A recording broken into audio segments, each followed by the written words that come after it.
পানির স্রোত নদীতে। এই যে পানি একদম পরিষ্কার,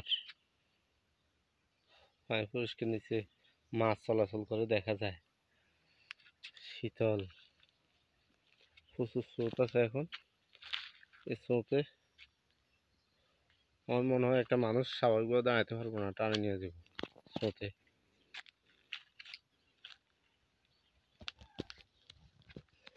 পানিগুলো এত বরফ, মনে হয় যে পানিতে পা দিলে মনে হয় যে কারেন্টে শর্ট করছে।